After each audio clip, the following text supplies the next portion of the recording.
السلام علیکم ورحمۃ اللہ وبرکاتہ۔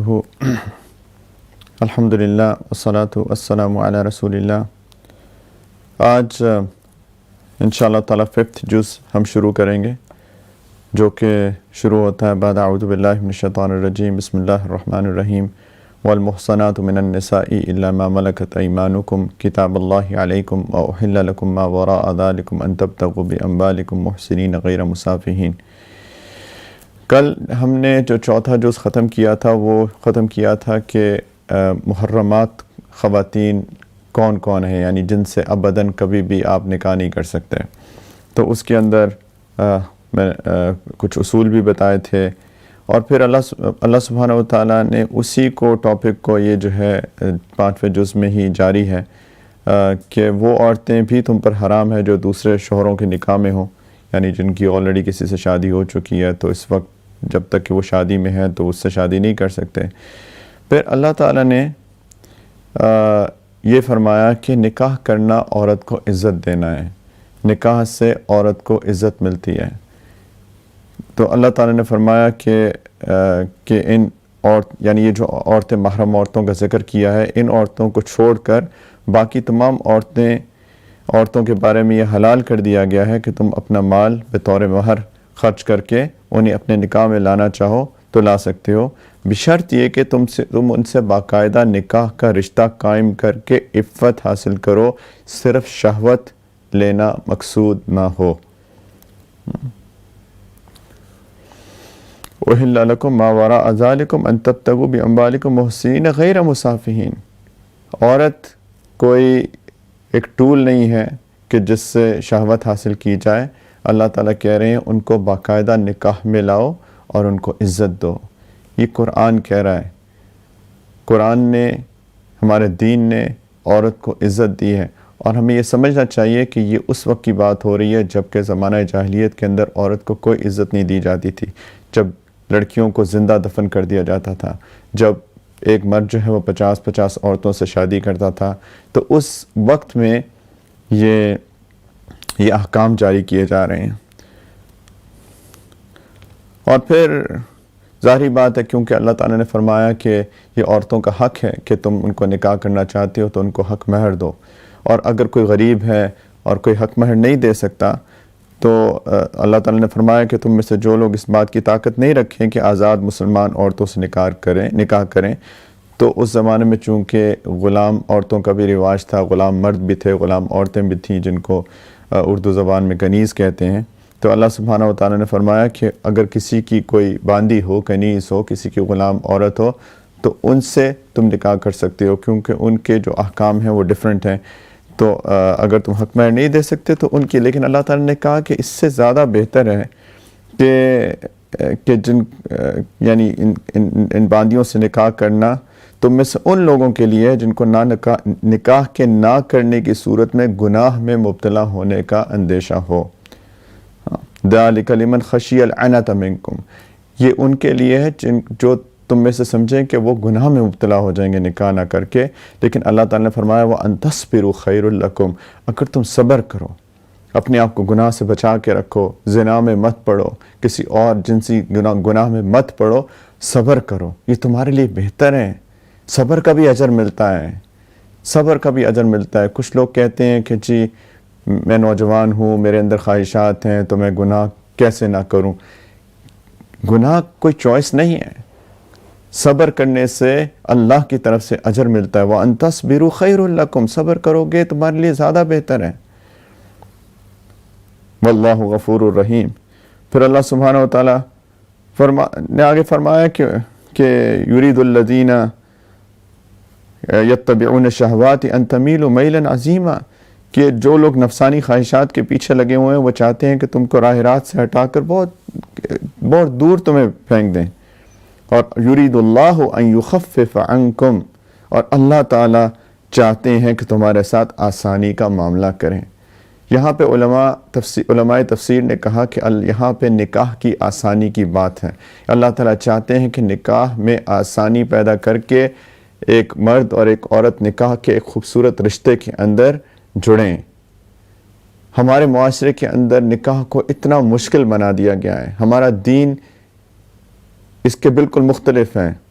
اللہ تعالیٰ کہہ رہے ہیں یرید اللہ ان یخفف عنکم، اللہ تعالیٰ چاہتے ہیں کہ تمہارے ساتھ آسانی کا معاملہ کریں، نکاح کو آسان بنائیں، یہ جہیز کی لعنت کو ہم سب مل کے ختم کریں، ہم سب مل کے ختم کریں۔ اگر ہماری بیٹی ہے اور ہم شادی کرنا چاہتے ہیں اور لڑکے والے جہیز کا مطالبہ کرتے ہیں، میں آپ سے ریکویسٹ کرتا ہوں کہ اپنی بیٹی کو ان کے نکاح میں مت دیں، یہ اس جہیز کی لعنت کو ہم ختم کریں۔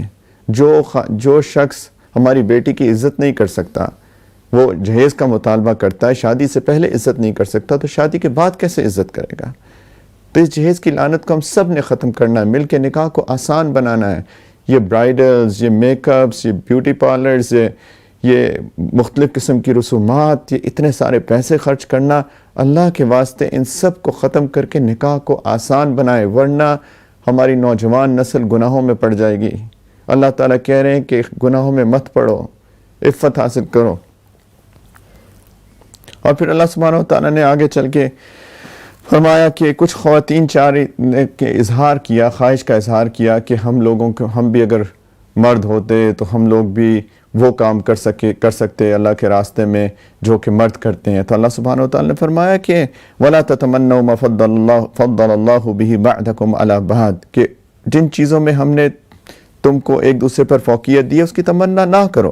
لِلرِّجَالِ نَصِيبٌ مِّمَّا اكْتَسَبُوا وَلِلنِّسَاءِ نَصِيبٌ مِّمَّا اكْتَسَبْنَ، مرد جو بھی کمائی کریں گے یعنی نیکی کی کمائی، ان کو اس میں سے حصہ ملے گا، اور عورتیں جو کچھ کمائی کریں گی ان کو اس میں سے حصہ ملے گا۔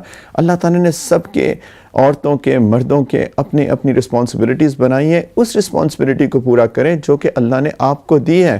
ہر بندے کے حالات بھی ڈیفرنٹ ہیں، ہر بندے کا حساب ہوگا اس کے حالات کے مطابق۔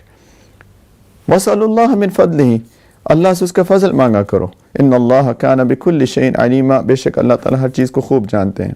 پھر اللہ تعالیٰ نے پورے خاندانی نظام کے بارے میں بات کی ہے، جیسے میں پہلے بھی عرض کیا تھا کل کہ سورۃ النساء کے اندر خاندانی نظام، چونکہ ایک معاشرے کی بنیاد ایک خاندان ہوتا ہے، اور خاندان میں شوہر اور بیوی بنیاد رکھتے ہیں اس چیز کی، تو اللہ تعالیٰ نے بہت تفصیلی احکام فرمائے کہ گھر کو کیسے چلنا چاہیے۔ اللہ تعالیٰ فرما رہے ہیں الرجال قوامون علی النساء، کہ مرد عورتوں کے نگران ہیں، وہ کیئر ٹیکرز ہیں، ان کا خیال کرنے والے ہیں، ان کی ضروریات کا خیال کرنے والے ہیں، ان کو کما کے لا کے دینے والے ہیں، ان کے کھانے پینے کا، ان کے رہنے کا، ان کے کپڑوں کا، ان کی صحت کا ذمہ دار بنایا ہے اللہ تعالیٰ نے مرد کو۔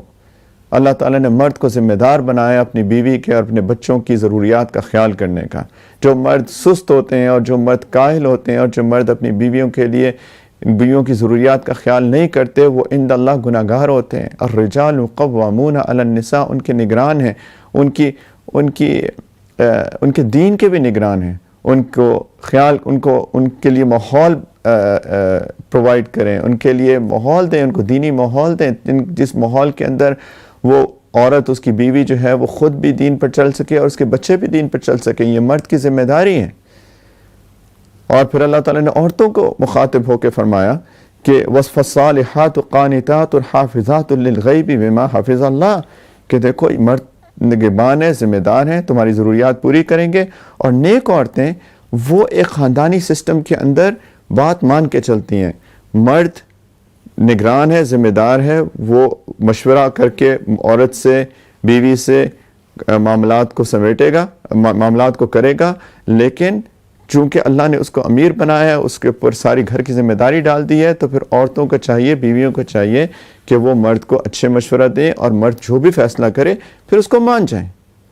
اور اچھی عورتیں، اللہ تعالیٰ نے فالصالحات، نیک عورتوں کی تعریف بتائی اللہ تعالیٰ نے، کون قانتات، وہ گھر میں پھر وہ بات مان کے چلتی ہیں۔ حافظات للغیب، اور جب شوہر نہیں ہوتا گھر کے اندر تو حفاظت کرتی ہیں اس کے گھر کی، اس کے مال کی، اس کی اولاد کی، اور اپنی عفت کی، اپنی عزت کی حفاظت کرتی ہیں۔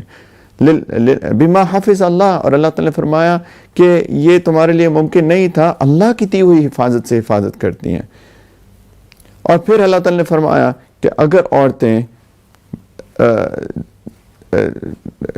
غلط کاموں میں پڑ جائیں، اگر بیویاں غلط کاموں میں پڑ جائیں، تو پھر شوہر چونکہ نگران ہے، نگہبان ہے پورے گھر کے ماحول کو ٹھیک کرنے کے لیے، واللاتی تخافون نشوزہن، نشوز کہتے ہیں نافرمانی کو، سرکشی کو، بغاوت پہ اڑ جائے کوئی عورت، تو اب کیا کریں؟ یہ قرآن کہہ رہا ہے، میں نہیں کہہ رہا۔ واللاتی تخافون نشوزہن، اگر اے مردو تمہیں ڈر ہو کہ تمہاری بیویاں سرکشی کریں گی، بغاوت کریں گی، یعنی بالکل ایک گھر کا جو ماحول ہے اس کو خراب کر دیں گی اور بالکل گھر کا پورا خاندانی نظام کو تباہ و برباد کر دیں گی، تو کس طریقے سے ان کو سمجھاؤ؟ سب سے پہلے فاعظوہن، پہلی بات کہ ان کو سمجھاؤ پیار سے، محبت سے، دیکھو خاندان تباہ ہو رہا ہے، دیکھو گھر تباہ ہو رہا ہے، دیکھو اس طریقے سے ٹھیک نہیں ہے، ان کو پیار سے سمجھاؤ۔ قرآن کہتا ہے پہلی بات سمجھاؤ۔ اور ایک عورت کو، الصالحہ کو، ایک نیک عورت کو، ایک قرآن والی عورت کو چاہیے پہلی بات تو کرے ہی نہ ایسی باتیں جو اس سے خاندان کا پورا سسٹم خراب ہو۔ لیکن اگر شیطان کے بہکاوے میں آ کے یا کسی اور کے اپنے نفس کے بہکاوے میں آ کے اگر اس سے غلطی ہو جائے، شوہر اگر بتائے تو سمجھ جائیں۔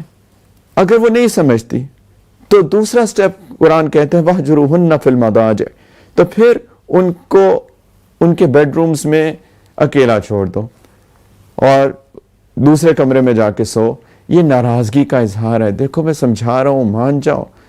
اس سے ایک اور بھی بات پتہ چلتی ہے کہ شوہر اور بیوی اکٹھے اللہ تعالیٰ چاہتے ہیں، اللہ تعالیٰ کو یہ بات پسند ہے کہ شوہر اور بیوی میں محبت کا تعلق ہو، دونوں ساتھ اکٹھے سویا کریں ایک گھر میں رہ کر۔ اگر شوہر بیوی الگ الگ سوتے ہیں تو اللہ تعالیٰ کی نظر میں یہ اچھی بات نہیں ہے۔ اللہ تعالیٰ کہتے ہیں تو ناراضگی کا اظہار ہے کہ تم اپنے اس کے بیڈ روم کو چھوڑ کے دوسرے بیڈ روم میں سو، اس کو بتاؤ کہ میں دیکھو یہ تم ٹھیک نہیں کر رہی۔ کتنے پیار، سٹیپ بائی سٹیپ لے کے چل رہے ہیں۔ اگر بیوی اتنی باغی ہو جائے، اب سوچیں، سمجھا رہے ہیں پیار سے۔ ناراضگی کا دوسرا اظہار، اب یہ بھی وہ شخص ہے جو دیندار ہوگا، وہ ظاہری بات ہے قرآن پہ وہ بھی چلے گا اور اسی عورت کے بارے میں بات کر رہی ہے جو قرآن والی عورت ہوگی۔ دوسری بات ناراضگی کا اظہار۔ تیسری بات، اگر بغاوت اتنی بڑھ جائے کہ اس عورت کو سمجھ نہیں آ رہی کہ دیکھو مجھے سمجھا رہا ہے، دیکھو اپنی ناراضگی کا اظہار کر رہا ہے کہ تم خاندان کو تباہ کر رہی ہو، تم اپنی عفت کی حفاظت نہیں کر رہی ہو، تم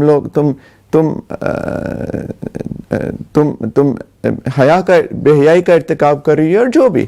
تیسری بات وَاضْرِبُوهُنَّ، الفاظ ہیں ان کو مارو، لیکن مارنے کی پوری تفصیل آتی ہے حدیث کے اندر۔ مارنے کا مطلب یہ نہیں ہے کہ ان کو مارو جانوروں کی طرح، یہ جھاگ جاؤ، اٹھ کیوں نہیں رہی، یہ نہیں ہے کہ منہ پہ مارنے کی ممانعت، کسی ایسی چیز کی ممانعت، کسی اس طرح سے مارنے کی ممانعت کہ اس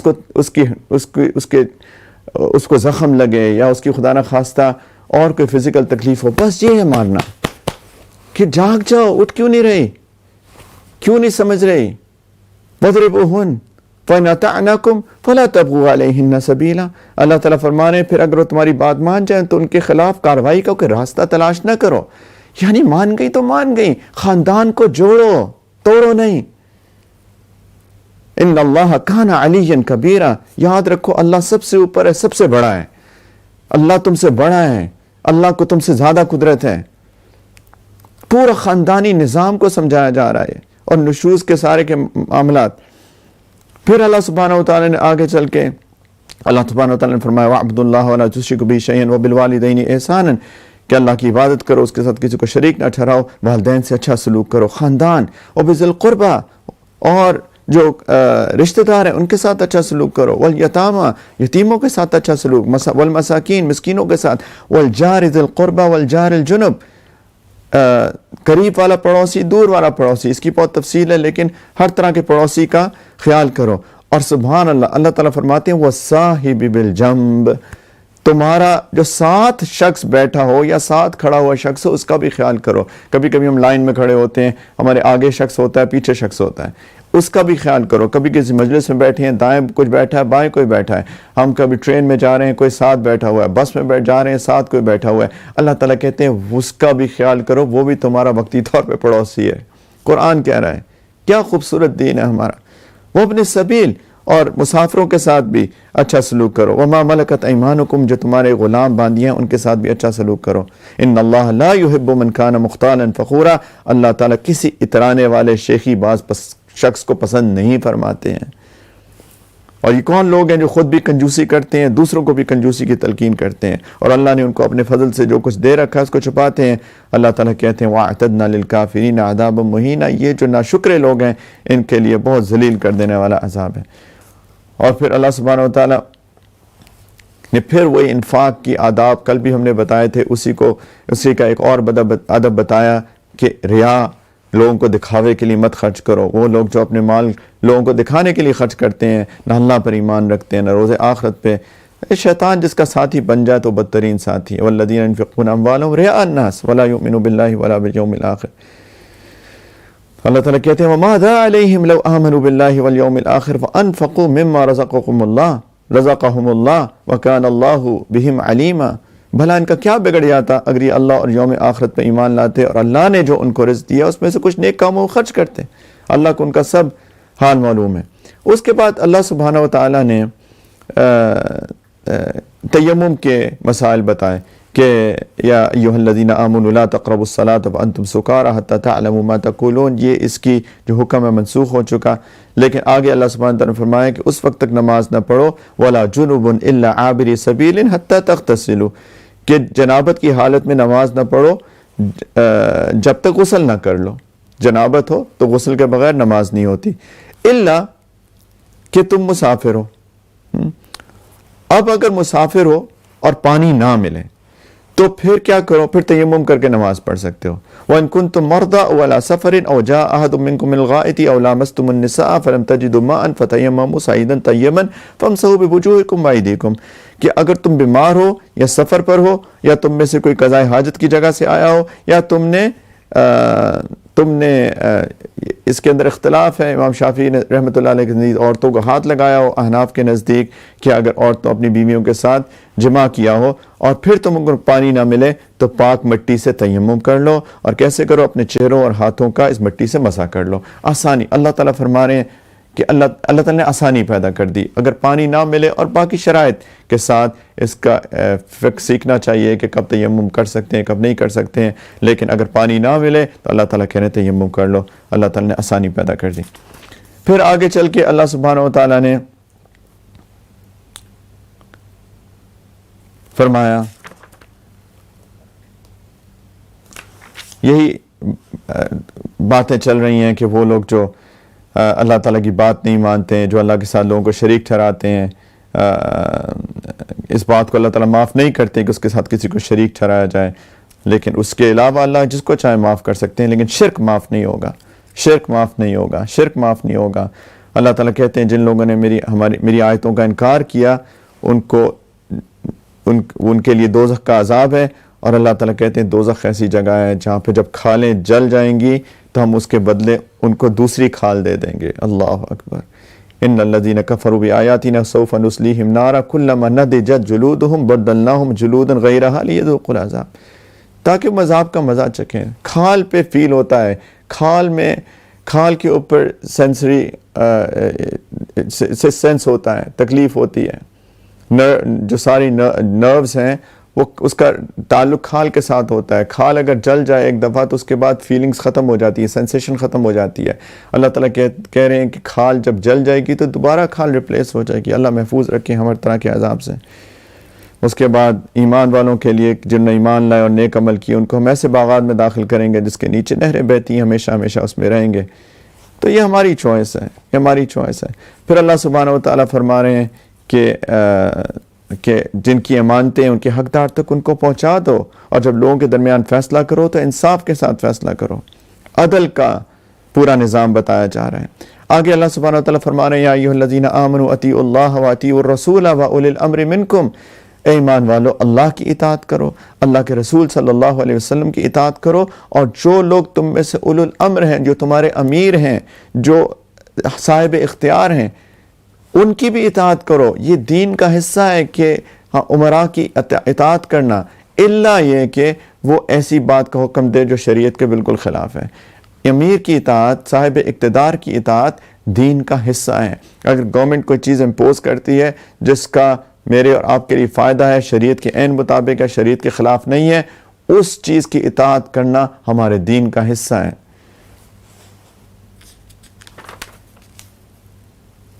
آگے اللہ تعالیٰ اسی مضمون کو جاری رکھا ہے کہ وَمَا أَرْسَلْنَا مِن رَسُولٍ إِلَّا لِيُطَاعَ بِإِذْنِ اللَّهِ، کوئی رسول اس کے سوا کسی اور مقصد کے لیے نہیں بھیجا کہ اللہ کے حکم سے اس کی اطاعت کی جائے۔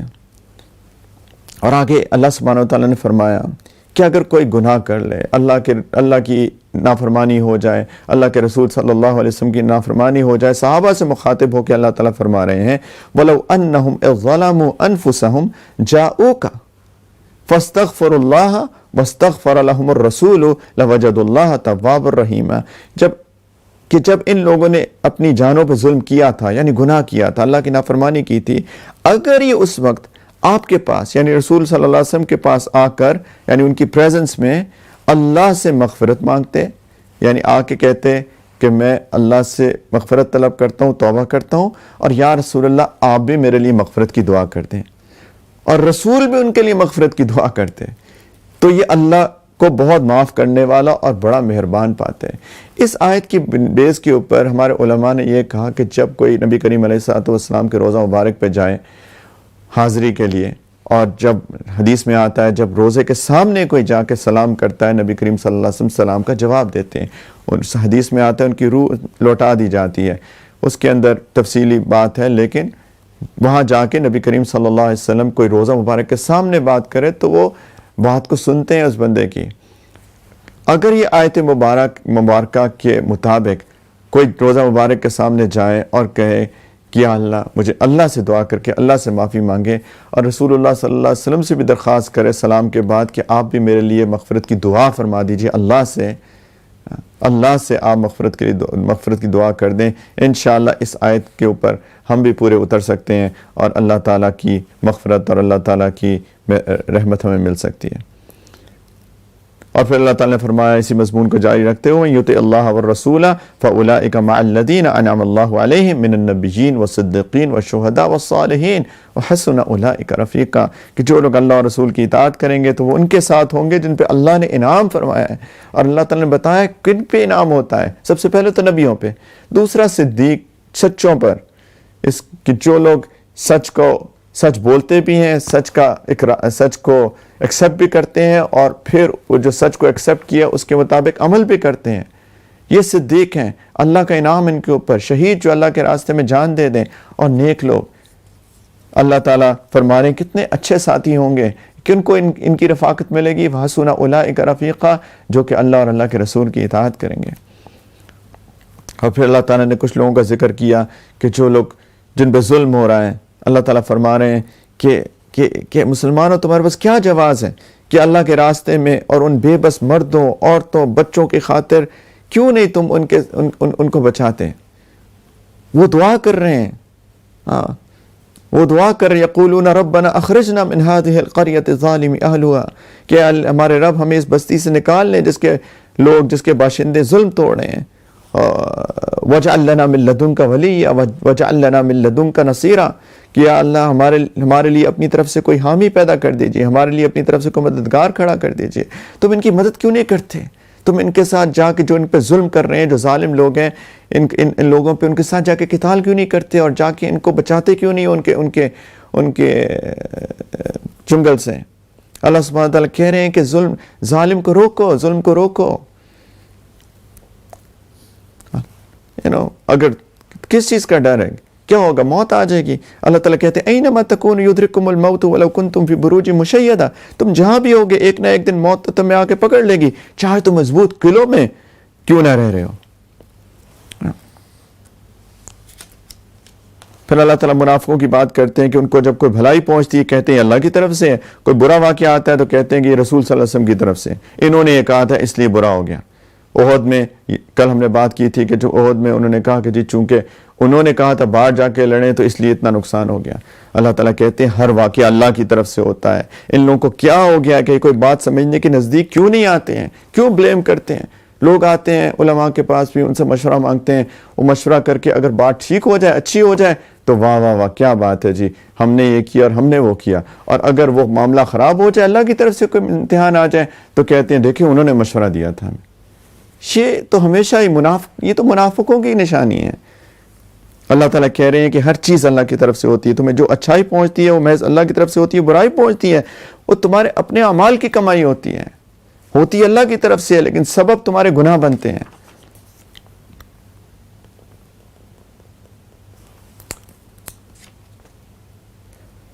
پھر پھر آگے اللہ تعالیٰ کہہ رہے ہیں کہ یہ لوگ جو ہیں، یہ جو منافقین ہیں، ان کو اگر خبر پہنچتی ہے امن کی ہو، خوف، چاہے وہ امن کی ہو یا خوف پیدا کرنے والی، تو یہ لوگ اسے بغیر تحقیق پھیلانا شروع کر دیتے ہیں۔ واٹس ایپ آیا، ادھر آگے، ادھر سے واٹس ایپ آیا، ادھر گروپ سے ملا، ادھر، بلا تحقیق ادھر ادھر کی چیزیں کرتے رہتے ہیں۔ اللہ تعالیٰ قرآن پڑھیں، ہدایت ہے ہمارے لیے۔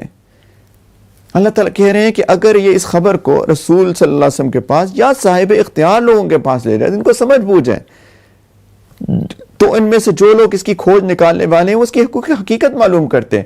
یعنی ایسے مت پھیلاؤ بات ادھر ادھر، فتنے مت پھیلاؤ، عند اللہ پکڑ ہوگی۔ اللہ تعالیٰ فرما رہے ہیں کہ یہ شیطان کا طریقہ ہے کہ اگر اللہ کا فضل اور اس کی رحمت تم پہ نہ ہوتی تو تھوڑے سے لوگوں کو چھوڑ کے باقی سب شیطان کے پیچھے لگ جاتے ہیں۔ پھر اللہ تعالیٰ کہہ رہے ہیں کہ فرمایا آگے جا کے اگر تمہیں کوئی سلام کرے تو اس سے بہتر طریقے سے سلام کیا کرو، یا کم از کم انہیں الفاظ سے۔ السلام علیکم کو کہے تو وعلیکم السلام، کوئی السلام علیکم ورحمۃ اللہ کہے وعلیکم السلام ورحمۃ اللہ، کم از کم وہ الفاظ یا بڑھا دیں ورحمۃ اللہ وبرکاتہ۔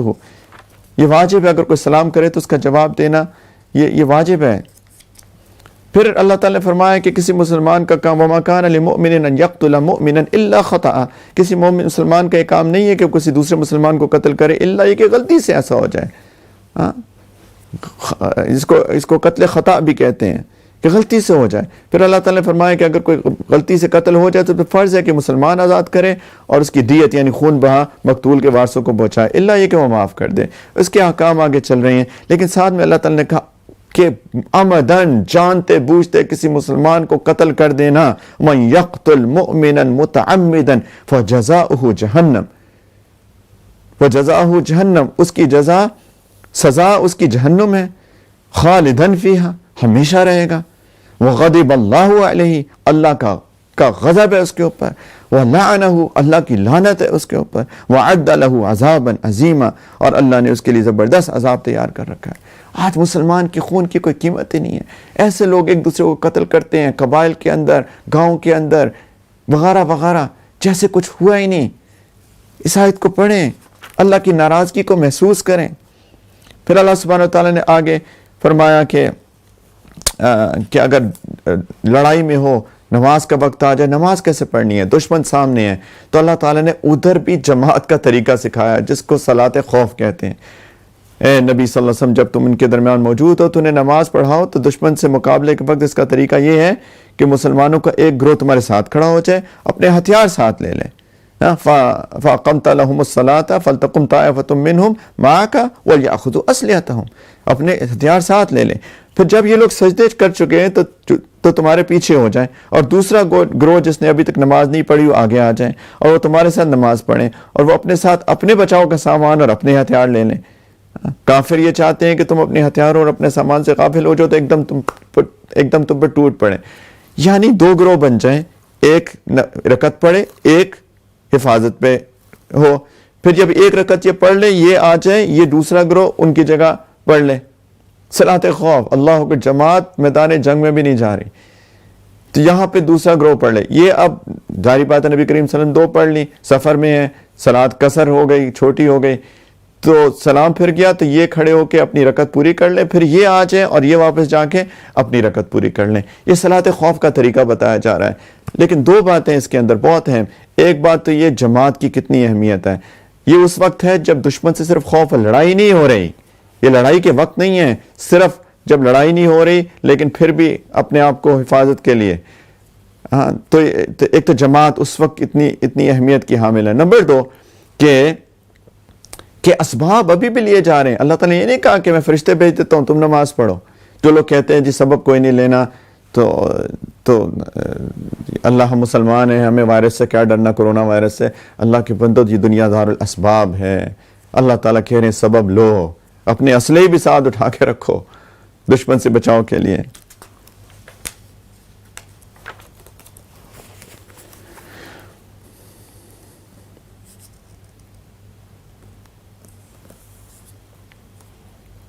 آگے اللہ سبحانہ تعالیٰ نے فرمایا ایک جگہ جا کے اسی جز کے اندر کہ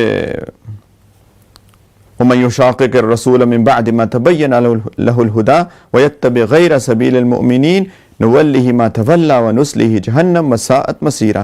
جو شخص اپنے سامنے ہدایت واضح ہونے کے بعد بھی رسول کی مخالفت کرے اور مومنوں کے راستے کے سوا کسی اور راستے کی پیروی کرے، اس کو ہم اسی راہ کے حوالے کر دیں گے جو اس نے خود اپنائی ہے اور اسے دوزخ میں ڈالیں گے، اور وہ بہت برا ٹھکانہ ہے۔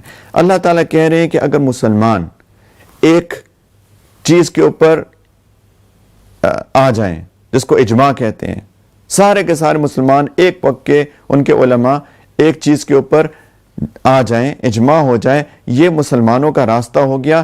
اس سے جو ہٹے گا اللہ تعالیٰ کہہ رہے ہیں کہ اس نے خود اپنی راہ اپنائی ہے، وہ دوزخ میں جائے گا۔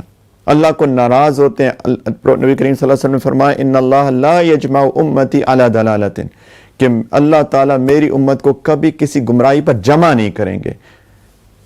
تو اگر کوئی جمع ہو جائے تو اس سے الگ راستہ جہنم کا راستہ ہے۔ تو 1400 سال میں جتنے اجماع ہو چکے مسلمانوں کے، اس سے کوئی آج آ کے کہتا ہے کہ نہیں 1400 سال سے تو لوگ غلط کر رہے تھے، اصل میں تو قرآن یہ کہتا ہے، یہ بہت خطرناک ہے۔ پلیز اس کے بارے میں بہت سیریسلی سوچنا چاہیے۔ آگے جا کے اللہ سبحانہ وتعالیٰ نے سیدنا ابراہیم رضی اللہ علیہ الصلوۃ والسلام کا تذکرہ فرمایا، ومن احسن دینا ممن اسلم وجهه للہ وهو محسن واتبع ملت ابراہیم حنیفا واتخذ اللہ ابراہیم خلیلا۔ اس سے بہتر کس کا دین ہوگا جس نے اپنے چہرے سمیت یعنی سارے وجود کو اللہ کے سامنے جھکا دیا ہو، جبکہ وہ نیکی کا خواہش مند بھی ہو، اور اس نے سیدھے سچے ابراہیم کے دین کی پیروی کی۔ اور یہ معلوم ہی ہے کہ اللہ نے ابراہیم کو اپنا خلیل بنایا، خاص دوست۔ خلیل کہتے ہیں خاص دوست کو۔ یہ ہمارا عقیدہ ہے کہ ابراہیم علیہ السلام خلیل اللہ ہیں۔ پھر آگے اللہ سبحانہ وتعالیٰ نے فرمایا کہ اگر کسی عورت کو اپنے شوہر کی طرف سے کوئی زیادتی، خاندان کی بات جاری ہے، کسی عورت کو اپنے شوہر کی طرف سے زیادتی کا اندیشہ ہو تو ان شوہر اور بیوی کے لیے کوئی مذائقہ نہیں کہ وہ آپس کے اتفاق سے کسی قسم کی صلح کر لیں۔ اور پھر اللہ تعالیٰ نے فرمایا وَالصُّلْحُ خیر، صلح میں ہی بہتری ہے، صلح کرنا ہی بہتر ہے، کوشش کرو صلح کر لو، یعنی کسی طرح سے کمپرومائز کر لو۔ پوری کوشش کرنی چاہیے شوہر بیوی کو کہ کسی طریقے سے کمپرومائز میں زندگی گزار لے، لیکن ظلم کہیں سے نہ ہو، نہ شوہر ظلم کرے نہ بیوی ظلم کرے۔ کوئی کمپرومائزز کر سکتے ہیں لیکن کوشش کریں اکٹھے رہیں۔ طلاق اللہ سبحانہ تعالیٰ کو پسند نہیں ہے، وہ لاسٹ ریزورٹ ہے، لیکن اگر کوئی کچھ نہ بن پائے تو اللہ تعالیٰ نے نکلنے کا راستہ تو بتایا ہے، لیکن اللہ تعالیٰ فرما رہے ہیں کوشش کرو صلح کر لو، کوئی کمپرومائزز کر لو۔ اور اللہ تعالیٰ نے کہا اگر احسان اور تقوی سے کام لو تو جو کچھ کرو گے اللہ سے خبر ہے۔ تو بہتر ہے کہ کوئی بندہ جھک جائے، کوئی جانے دیں، آپس میں حالات کو ٹھیک کر لیں۔ اور پھر اللہ تعالیٰ نے فرمایا کہ عورتوں کو اگر ایک سے زیادہ بیویاں ہیں تو ایسا نہ کرو کہ کسی کو لٹکا چھوڑ دو۔ محبت کا جہاں تک ایموشنز کا تعلق ہے، اللہ تعالیٰ کہہ رہے ہیں اس کے درمیان تو مکمل برابری کرنا تمہارے بس میں نہیں ہے۔ چاہے تم ایسا چاہتے بھی ہو کہ برابری کرو، لیکن باقی کسی کی طرف پورے نہ جھک جاؤ کہ دوسری کو ایسا بنا کر چھوڑ دو جیسے کوئی بیچ میں لٹکی ہوئی چیز۔ اللہ تعالیٰ کو بہت ناراض ہوتے ہیں اس چیز سے۔ نبی کریم صلی اللہ علیہ وسلم نے فرمایا کہ اگر کوئی ایسا اپنی ایک سے زیادہ کسی کی بیوی ہو اور کسی کو چھوڑ دے تو قیامت کے دن اس حال میں آئے گا کہ اس کا آدھا جسم مفلوج ہوگا، فالج ہوا ہوگا اس کے اوپر، والعیاذ باللہ۔ پھر آگے اللہ تعالیٰ نے فرمایا یا ایھا الذین آمنوا کونوا قوامین بالقسط شہداء للہ ولو علی انفسکم او الوالدین والاقربین۔ ایمان والو انصاف قائم کرنے والے بنو، اللہ کی خاطر گواہی دینے والے، چاہے وہ گواہی تمہارے اپنے خلاف ہو یا والدین اور قریبی رشتہ داروں کے خلاف۔ گواہی قائم کرو، انصاف کرو، یہ دین ہے ہمارا۔ اور اللہ تعالیٰ نے پھر یہ بھی فرمایا کہ نیک صحبت میں رہو، اچھی صحبت میں رہو، کہ اللہ تعالیٰ نے کتاب میں تم پر یہ حکم نازل کیا کہ جب تم اللہ کی آیتوں کو سنو کہ ان کا انکار کیا جا رہا ہے، یعنی ایسے لوگ ہوں جو کہ اللہ کی آیات کا مذاق اڑا رہے ہیں یا اللہ کی آیات کی تردید کر رہے ہیں اور ان کا مذاق اڑایا جا رہا ہے، تو ایسے لوگوں کے ساتھ اس وقت تک مت بیٹھو جب تک وہ کسی اور بات میں مشغول نہ ہو جائیں۔ وَلَا فَلَا تَقْعُدُوا مَعَهُمْ حَتَّى يَخُوضُوا فِي حَدِيثٍ غَيْرِهِ إِنَّكُمْ إِذًا مِثْلُهُمْ، ورنہ تم بھی ان جیسے ہو جاؤ گے، بری صحبت میں برے بن جاؤ گے۔ اگر اللہ کی آیات کی تحقیر کیا مذاق اڑایا جا رہا ہے، ان کی تحقیر کی جا رہی ہے، تو اگر تم ان کے ساتھ بیٹھو گے تو تمہارے اندر بھی یہ چیز آ جائے گی۔ پھر اللہ تعالیٰ نے کہا یہ لوگ منافق لوگ ہیں، ظاہراً مسلمان اللہ کی آیات کا مذاق اڑاتے ہیں۔ آگے اللہ سبحانہ وتعالیٰ نے فرمایا منافقین کے بارے میں، ان المنافقین یخادعون اللہ وہو خادعہم، یہ منافق اللہ کے ساتھ دھوکہ بازی کرتے ہیں، حالانکہ اللہ نے ان کو دھوکے میں ڈال دیا۔ یہ سمجھتے ہیں کہ ہمارے ساتھ تو کچھ نہیں ہوگا، یہ دھوکے میں پڑے ہوئے ہیں۔ ان کی کیا نشانیاں ہیں؟ ہم اپنے اوپر بھی ذرا غور کر لیں ان نشانیوں کی روشنی میں۔ اللہ تعالیٰ نے کہا یہ منافقین ایسے ہیں، اذا قاموا الی الصلاۃ قاموا قصالا، جب یہ نماز کے لیے کھڑے ہوتے ہیں تو سستی کرتے ہیں، یراؤن الناس، دکھاوا کرتے ہیں، ولا یذکرون اللہ الا قلیلا، نماز میں جب کھڑے ہوتے ہیں تو اللہ کو بہت کم یاد کرتے ہیں۔ یہ نہیں کہا اللہ کو یاد نہیں کرتے، اللہ کو بہت کم یاد کرتے ہیں، دماغ ان کا کہیں اور ہوتا ہے۔ مذبذبین بین ذالک، یہ کفر اور ایمان کے درمیان ڈاواں ڈول ہیں۔ لا الہ الا ولا الہ الا، نہ پورے طور پہ مسلمانوں کی طرف ہے نہ پوری طرح کافروں کی طرف ہے۔ ومن یضلل اللہ فلن تجد له سبیلا، اللہ ہی گمراہی ڈال دے ان کے اپنے کرتوتوں کی وجہ سے، تو اس کو کہاں سے راستہ ملے گا؟ اور پھر اللہ تعالیٰ نے کہا کہ ایمان والوں مسلمانوں کو چھوڑ کر کافروں کو دوست مت بناؤ، اپنی مشورے مسلمانوں سے لیا کرو۔ کیا تم یہ چاہتے ہو کہ اللہ کے پاس اپنے خلاف یعنی اپنے مستحق عذاب ہونے کی ایک کھلی وجہ پیدا کر دو؟ اللہ تعالیٰ کہ ان المنافقین فی الدرک الاسفل من النار، منافقین جہنم کے سب سے نچلے درجے میں ہوں گے۔ ولن تجد لهم نصیرا، ان کو کوئی مدد نہیں ملے گی۔ الا الذین تابوا واصلحوا واعتصموا باللہ واخلصوا دینہم للہ فاولئک مع المؤمنین، سوائے یہ کہ وہ توبہ کر لیں، اپنی اصلاح کر لیں اور اللہ کا سہارا مضبوطی سے تھام لیں اور اپنے دین کو خالص اللہ کے لیے بنا لیں، تو پھر یہ لوگ مومنین کے ساتھ شامل ہو جائیں گے۔ وسوف یؤتی اللہ المؤمنین اجرا عظیما، اور اللہ تعالیٰ بہت ان قریب مومنوں کو اجر دیں گے۔ اور پھر اللہ تعالیٰ نے ایک بات فرمائی، اس کو غور سے سن لیں اور ہم بات ختم کرتے ہیں۔ اللہ تعالیٰ فرما رہے ہیں کہ ما یفعل اللہ بعذابکم ان شکرتم وآمنتم، اللہ کو تمہیں عذاب دے کے کیا ملے گا؟ اللہ کو تمہیں عذاب دے کے کیا ملے گا اگر تم ایمان لے آؤ صحیح طور پہ اور اللہ کی نعمتوں کا شکر ادا کرتے رہا کرو۔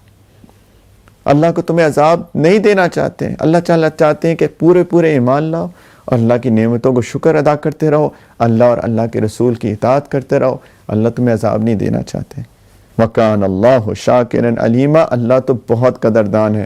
تم اللہ کے لیے کچھ کرتے ہو، اللہ بہت قدردانی کرتے ہیں، اور سب کے حالات کا اللہ تعالیٰ کو پوری طرح علم ہے۔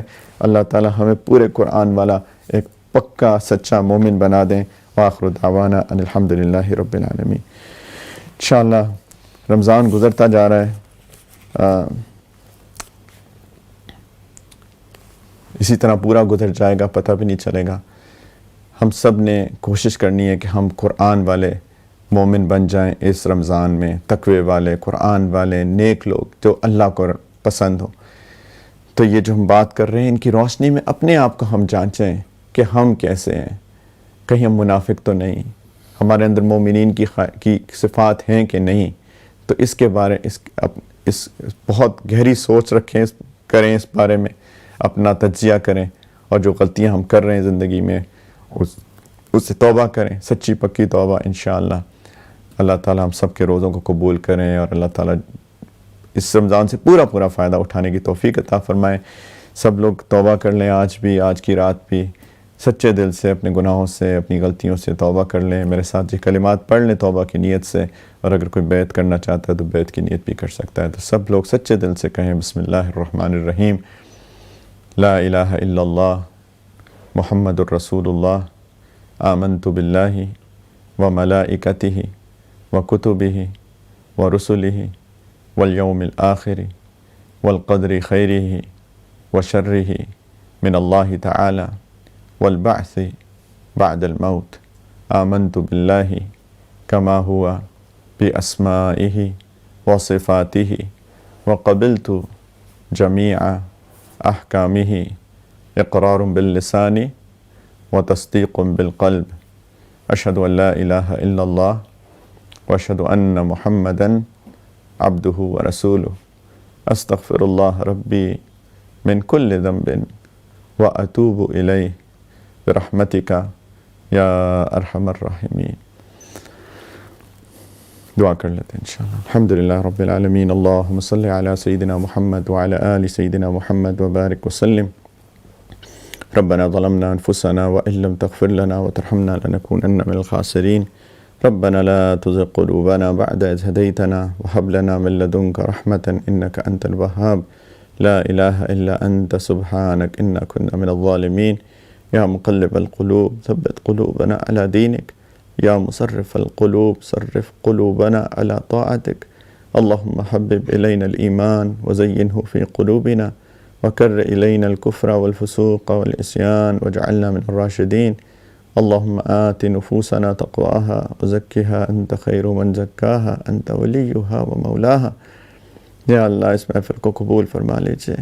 یا ارحم الراحمین قرآن کی محبت عطا فرما دیجئے. میرے مولا ہمیں قرآن کو سمجھنے والا اور قرآن پہ عمل کرنے والا بنا دیجئے.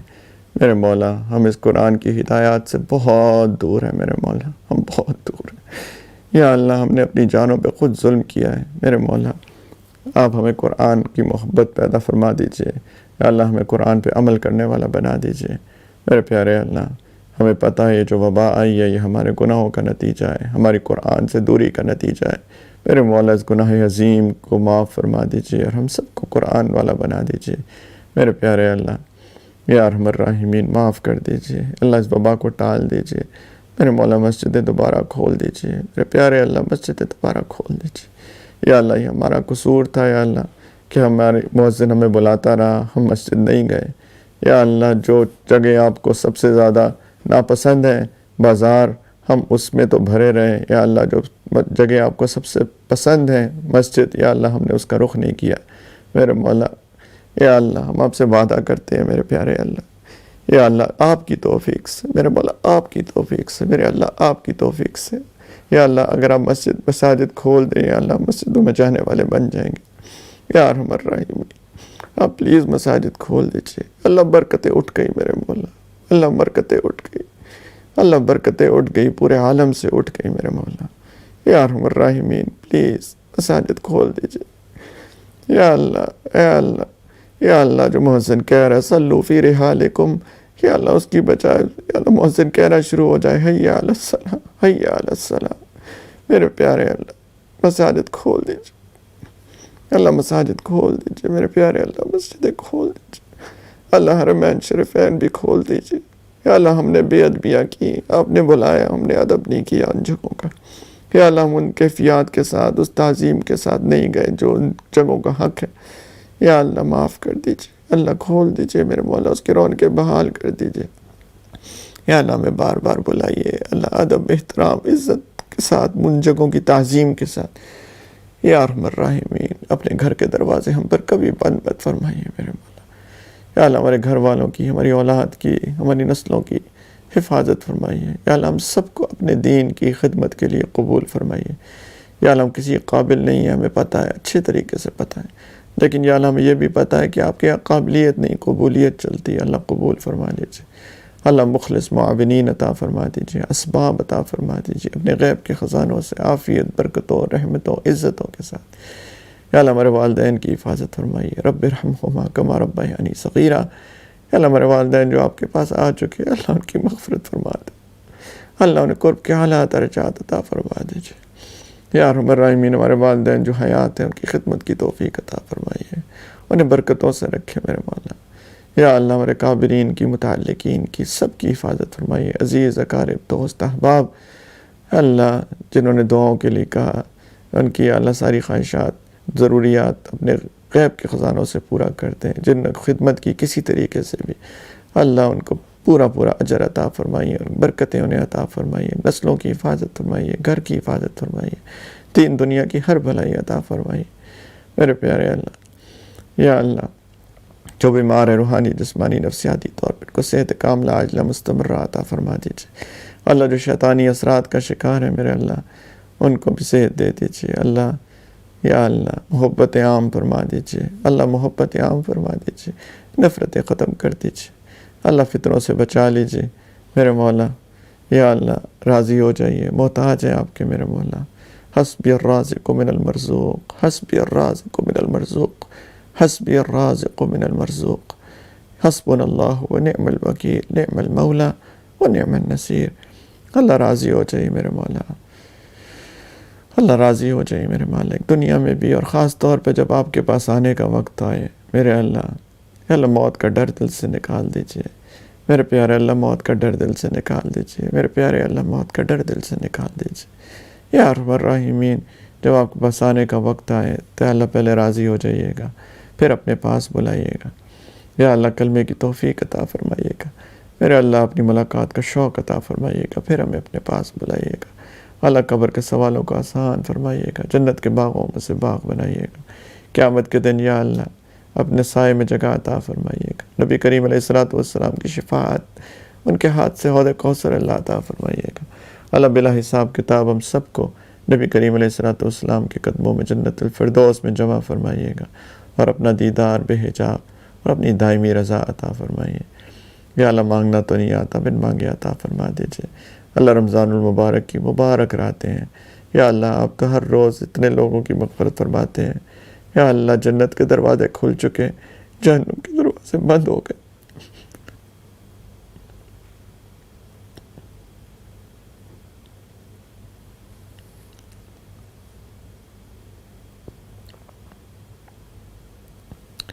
یا اللہ، قیامت کے دن سینکڑوں کو تو کرے گا جنتی، ایک یہ نااہل بھی ان میں سے ہی میرے مولا، آپ کا تو کچھ نہیں بگڑے گا اگر وہ ہمیں معاف کر دیں گے یا اللہ، ہماری بگڑی بن جائے گی میرے مولا، رحم کرتے یا اللہ، ہمیں بھی معاف فرما دیجیے، قبول فرما لے، قبول فرما لے اللہ، روزوں کو قبول فرما لے، تراویح کو قبول کر لے یا اللہ، یہ جو قرآن کے ساتھ نسبت پیدا کرنے کی ایک ادنا سی کوشش ہے اللہ، اس کو قبول فرما لے۔